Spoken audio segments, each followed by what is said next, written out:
आयुष शमशेर थाना लांडी के समाजी सोशल वर्कर खादिम इंसानियत परवीन मुगल की मदियत में FIR 709/2024 मुलजमान को गिरफ्तारी के बजाय बेल बिफोर अरेस्ट करवाना और ख़तरनाक दहशतगर्द माफियात भरपूर मुलजमान को सहूलत फराहम करने दिया। परवीन मुगल साहिबा के 161 के बयान के मुताबिक दफ़ा 354A और तमाम दिफात मुकम्मल करके चालान मजिस्ट्रेट 20 दिन मुकम्मल होने के बावजूद अपनी पुलिस गर्दी का भरपूर इस्तेमाल करते हुए मुलजमान से साजबाज होकर मदइया परवीन मुगल और उनकी फैमिली को भरपूर नुकसान देने का मुंह बोलता सबूत उसके खिलाफ कोरंगी प्रेस क्लब में सरदार मुमताज़ इनकलाबी का हंगामी प्रेस का फ्रंट देखिए और सुनिए बराह रास्त। मौजूद है डिस्ट्रिक्ट प्रेस क्लब कोरंगी में और मेरे साथ मौजूद है मोहतरमा परवीन इस्माइल साहिबा, हमारी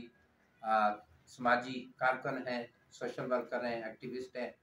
और हमारे जर्नलिज्म के साथ इनका चोली दामन का साथ है। इनके हस्बैंड इस्माइल साहब जो जर्नलिज्म का एक खूबसूरत, अच्छा, मुखलस और सीनियर नाम है। मुझे आज से तकरीबन 1 माह कबल ये इतला आई थी कि मैडम परवीन अख्तर साहिबा के साथ एक गुंडों, बदमाशों और दहशतगर्दों ने इनके घर में दाखिल होकर न सिर्फ चादर और चारदीवारी की पामाली की बल्कि इंसानियत के खिलाफ वो सलूक किया जो बहनें बेटियां वहाँ की देख रही थी। ये चशमदीदा गवाह है। मैं इस पर शुक्रगुजार हूँ कि हुकूमत वक्त और बिलखसूस कोरंगी पुलिस ने नोटिस तो लिया, मगर वो कौन से अवामिल बीच में हैं कि जिनको अभी तक वो